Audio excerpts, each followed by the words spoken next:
और दूसरे से अभीष्ट भोग प्राप्त करने का लोभ का प्रादुर्भाव हुआ। लोभ के प्रादुर्भाव से बुद्धि भ्रष्ट हो गई। अब इस प्रकार क्रम बदलता चला गया, उससे भी हाथ नहीं। और वो बहुत माया ऐसा रूप रख करके सामने आती जाएगी कि आपको लगेगा नहीं ये क्या सुख है। फिर उसके बाद उससे भी बढ़कर, क्योंकि वो माया है, उससे भी बढ़कर अब आप कहां तक भागेंगे। फिर आपकी वो दुर्दशा होने लगती है कि आधी छोड़ पूरी को धावे, पूरी मिले ना आधी पावे, कुछ हाथ नहीं लगा, पूरा जीवन बर्बाद हो गया। अब हृदय में लोभ का आक्रांत, क्रोध का आक्रांत, राग द्वेष और पापाचरण के कारण विपत्तियां, जो धर्म बचाता है, धर्मो रक्षति रक्षिता, तुम धर्म की रक्षा की तो अब तुम्हारी धर्म रक्षा करेगा, उसको तो तुमने छोड़ दिया। अब रक्षक कोई है नहीं, पीस के चला देती है माया। चलती चक्की देख के दिया कबीरा रोए, दो पाटन के बीच में साबित बचा न कोई।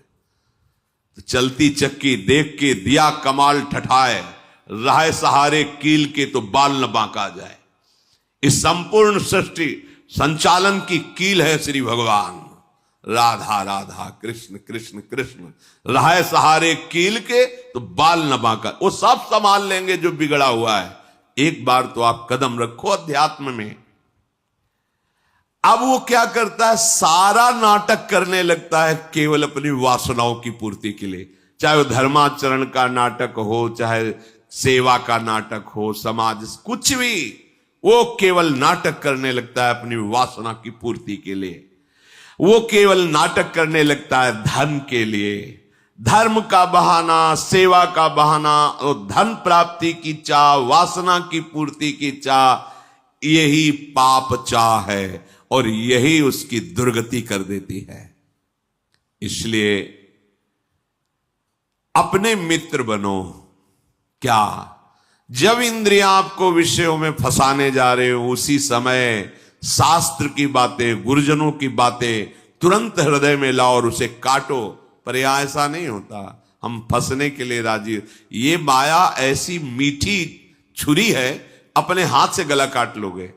ऐसा मीठा जहर है, अपने हाथ से मांग के लड़ के पालोगे। नहीं, आप मुझे दीजिए, जो होगा देखा जाएगा, ऐसा जहर है।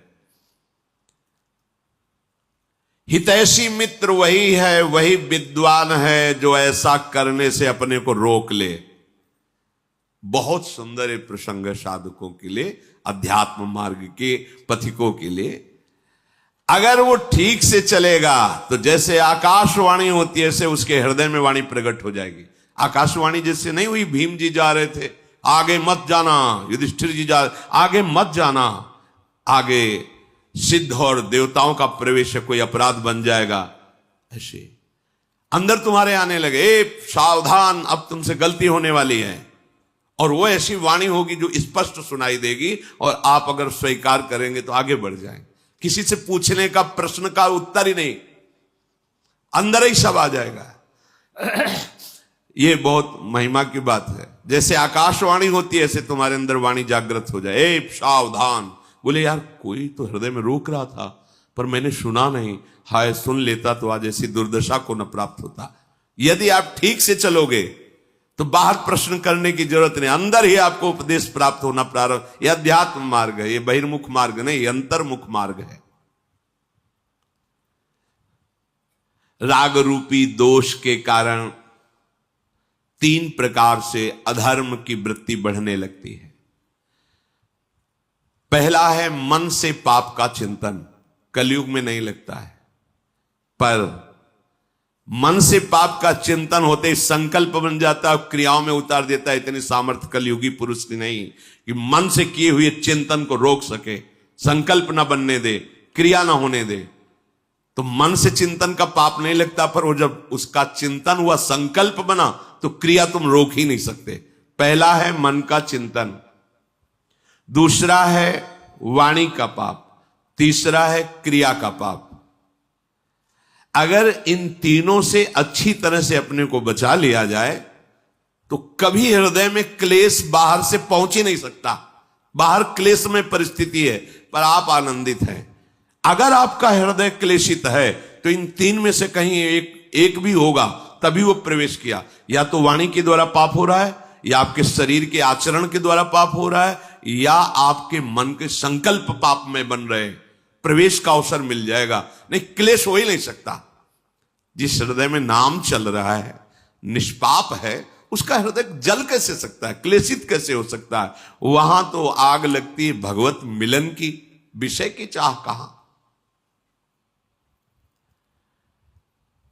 जो ऐसे नीच स्वभाव वाले पाप परायण मनुष्यों से मित्रता स्थापित कर लेता है, समझ रहे, मन से पाप का चिंतन, शरीर से पाप की क्रियाएं, वाणी से पाप की बातें बोलना, ऐसे लोगों को जो मित्र बना लेता है उसको उसी लोक की प्राप्ति होती, वही दुर्गति होती जो उसकी होती है। मित्र भी बहुत होश से बनाना चाहिए। जाके प्रिय न राम बैदेही तजिए ताहि कोटि बैरी सम यद्यपि परम स्नेही। मुझे पापाचरण में लगा रहे हो अपनी मित्रता की दुहाई देकर, ऐसा मित्र हो ही नहीं सकता। मित्र तो वो होता है जो कुपथ निवार सुपंथ चलावा, गंदे मार्ग से हटा के अच्छे मार्ग में चलाए, उसे मित्र कहते। वो तो शत्रु है, अपने को मित्र घोषित करके हमारा पतन कराना चाहता है। जो मनुष्य पापात्मा होता है उसे धर्म की प्राप्ति नहीं होती, अर्थात उसे सुख की प्राप्ति नहीं होती, अर्थात उसे बार बार विपत्तियां, दुख और पराजय ही मिलती है। बार बार प्रश्न होता है कि प्रयास करने पर मैं सफल क्यों नहीं हो पाता? क्योंकि कोई टांग खींच रहा है तुम्हारी, ऊपर चढ़ने नहीं दे रहा। कौन है वो? तुम्हारा किया हुआ पाप कर्म तुम्हें आगे नहीं बढ़ने दे रहा। ये तो आप अच्छे से समझ लो, खूब हृदय के अनुभव की बात करते हैं। जहां गलती होगी तो तुम शरणागत हो, तुम्हें आगे जन्म में नहीं भुगतना है, अभी भुगतना है। क्योंकि कैसे भी हो तो श्री जी के ना, आप देख लेना, अगर गलती करोगे तो इसी, अब आगे के लिए तो नहीं, क्योंकि बहुत कृपा है, वो तो विश्वास करो। शरणागत हो, जैसे भी हो, मेरी महारानी जो नेक हो न रिस्कहूं, भूली हूं न हो सकी, स्वभाव है। पर मेरे प्रीतम का जो विधान है तुरंत भोगना होगा, तुरंत। ये जो पापाचारियों को तुरंत भोगना नहीं होता ना, क्योंकि इनको बहुत भोगना है। शरणागत को तुरंत उसका दंड मिलेगा, 2 4 6 दिन में, 10 दिन में देख लेना। अगर थोड़ी भी गलती हुई है तो आपको झुकना पड़ेगा, आपको जलना पड़ेगा, आपको रोना पड़ेगा, आपको कष्ट भोगना पड़ेगा तुरंत, क्योंकि वो ब्याज सहित आगे नहीं मिलना है। तुम शरणागत हो, तुरंत हिसाब होगा।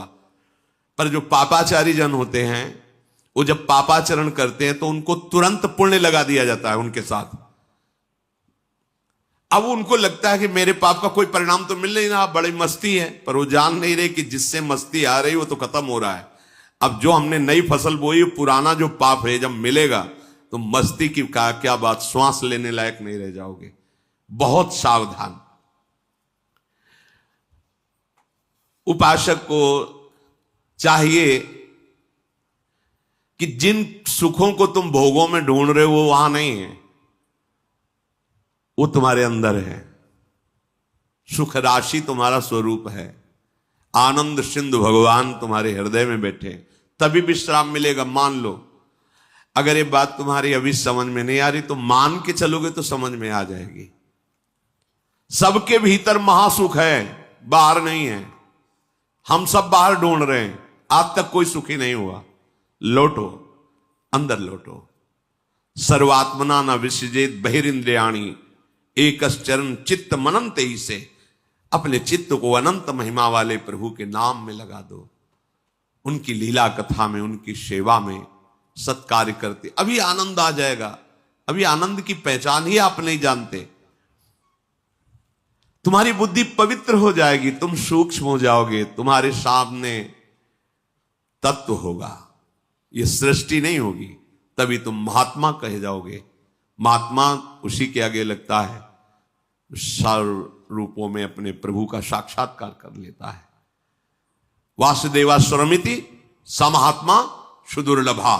वो दुर्लभ महात्मा है जो सब जगह अपने प्रभु का दर्शन करता है।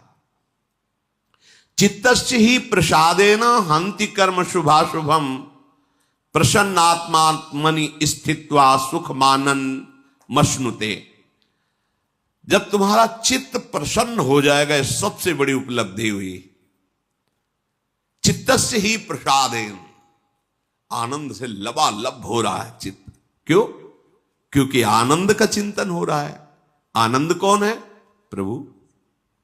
मुरारी पादार्पित चित्त वृत्ति, एक एक वृत्ति से प्रभु का चिंतन कर रहा है, सब सेवाएं कार्य करते हुए। प्रसादेन, एकदम आनंद, प्रसन्नता।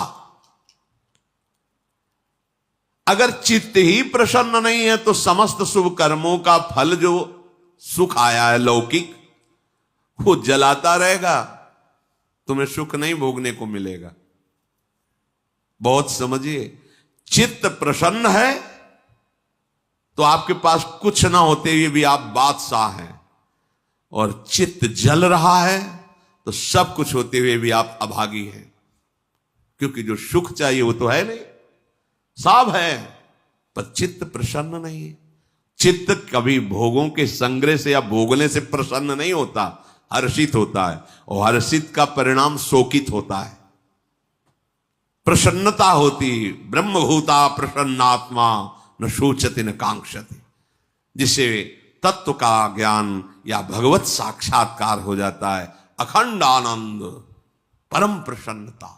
मान लो तो आनंद का अभी आप सोच भी नहीं सकते किसे आनंद कहते हैं। जिसका अंतःकरण हर समय प्रसन्न रहता है वो अक्षय महासुख को प्राप्त होता है। जैसे किसी को अच्छा अच्छा भोजन पवा दिया जाए खूब यहां तक, इसके बाद उसको खूब भोजन रखा जाए, ऐसी तृप्ति हो जाती है। ब्रह्मादिक के भोग सब विषम लागता है। अब उदाहरण उस आनंद का तो कोई है नहीं जोड़, तो कह रहे कि जैसे कोई खूब गले तक छक जाए, इसके बाद उसको कहो कि आधा लीटर खीर और पी लीजिए, थोड़ा गुलाब जामुन। ऐसे जब चित्त में भगवदानंद होता है तो ब्रह्मादिक के भोग भी उसे कैसे लगते हैं? विष के समान। अब और कछु न सुहाय, जुगल सेवा सुख पगे। कुछ नहीं, अब कुछ नहीं, अब कछु नाथ न चाहिए। प्रभु अब कुछ नहीं चाहिए, बस अब कृत्य भयो। ये कब होगा? यही सुख है, अब पाए। वो क्या? चित्त का प्रभु के चिंतन में लगे रहना। कैसी होती है ऐसे चिंतन करने वाले की हृदय स्थिति? बोले जैसे वायु रहित स्थान में दीपक जलाया जाए तो एक तार लो, ऐसी होती है प्रसन्नात्मा का भगवत चिंतन। स्वाभाविक हर समय चल रहा है। ये न सोचे कि भावदेह की प्राप्ति हो जाएगी तो सब क्रियाएं बंद हो जाएंगी, फिर हमारा गृहस्थी का कार्य कैसे होगा? ऐसा नहीं है। आप देखो, हित सजनी के अवतार है महाप्रभु हरिवंश चंद्र जो अवतार है ना।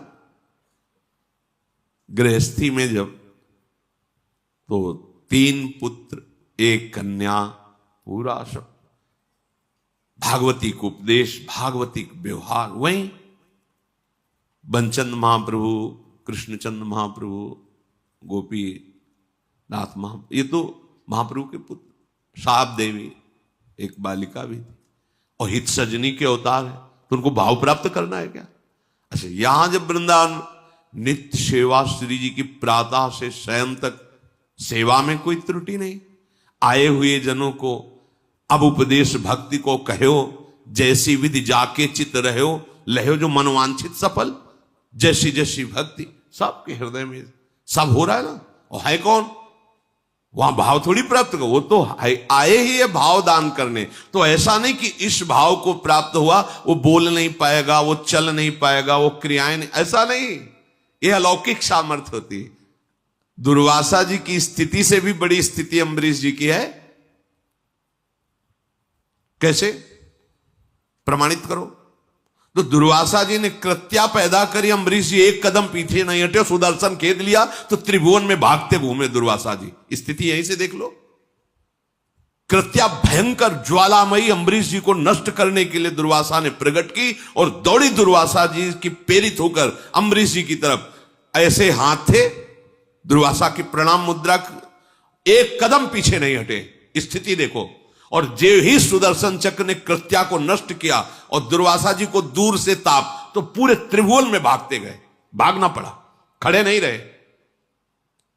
अम्बरीश जी का क्या कार्य रुका हुआ है? चक्रवर्ती सम्राट सारे कार्य हो रहे हैं और आठों पहर उनकी स्थिति केवल कृष्ण में है। सावई मना कृष्ण पदा। ये ना समझे कि अब ये जो भक्ति को उपदेश करें इसका मतलब हमें बाबा जी बनना पड़ेगा और मतलब एक गुफा में बैठ के, एक कमरे में बैठ के आंख मूंदे, ये भक्ति का ये बहुत प्रवीण, बहुत ऐसा नहीं। देखो आचार्यों को, महापुरुषों को, सबको देखो ना, स्थिति किस कोटि की है, कैसे लोक व्यवहार में वैसे ही दिखाई दे रहे। वो सामर्थ्य भागवतिक है। जैसे कोई बहुत कठोर हो सकता है तो फिर कोमल कैसे हो सकता है? एक ही बात तो होगी ना।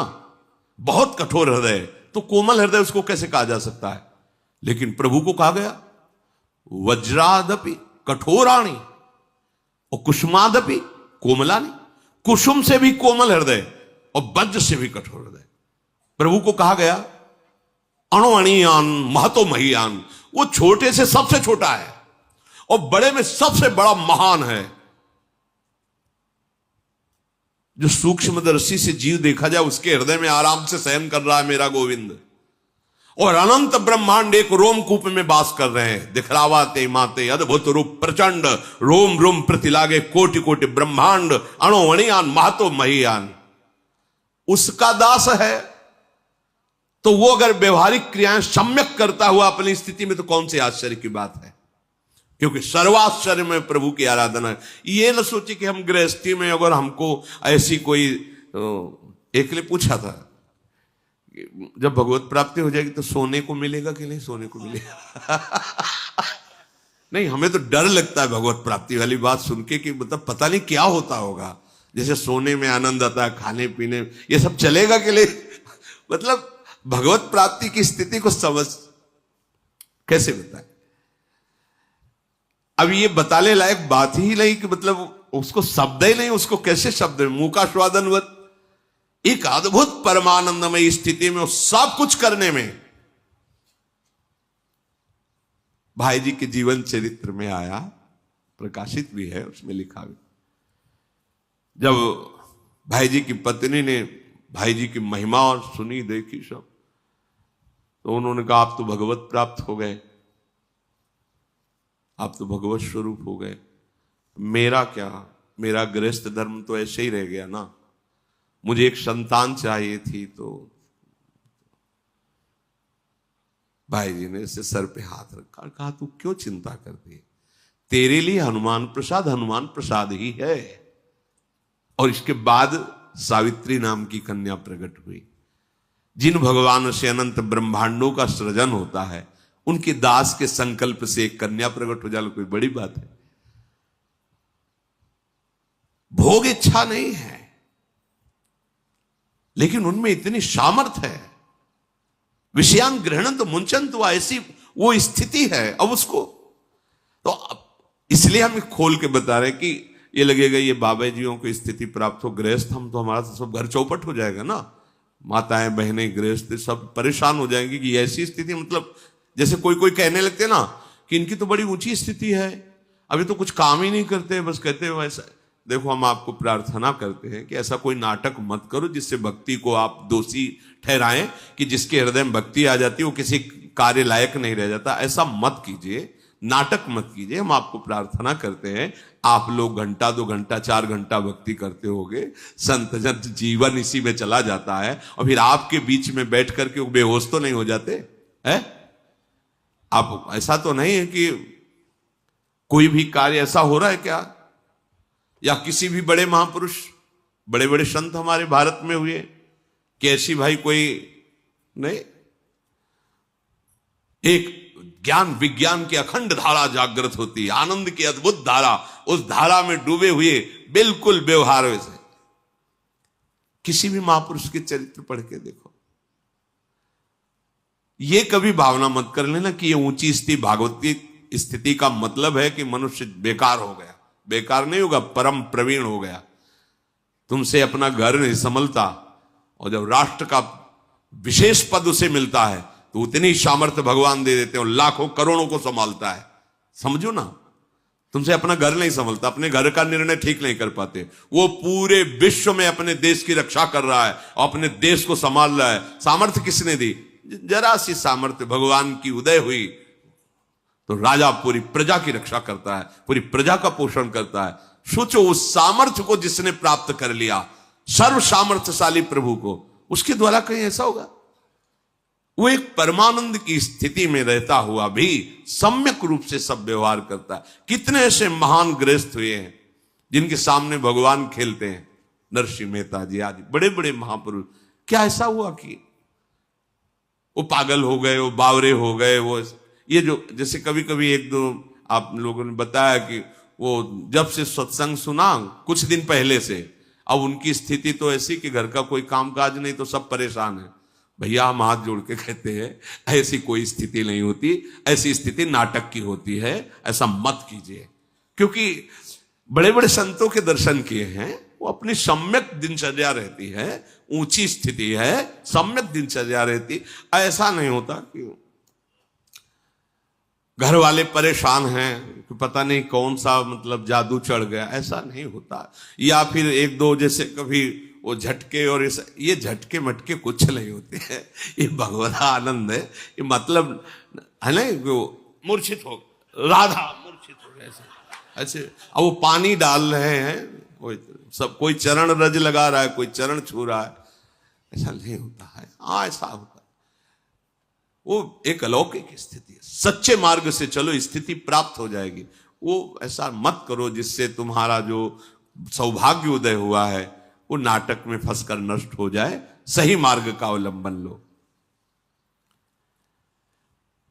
जो अपने साधन भजन पवित्र आचरण का क्रोध दिलाने वालों से प्रेरित होकर क्रोध करके उनका अपमान करता है, अपने क्रोध को प्रकट कर देता है, तो ये प्रमाद उसकी भजन वृत्ति को रोक देता है।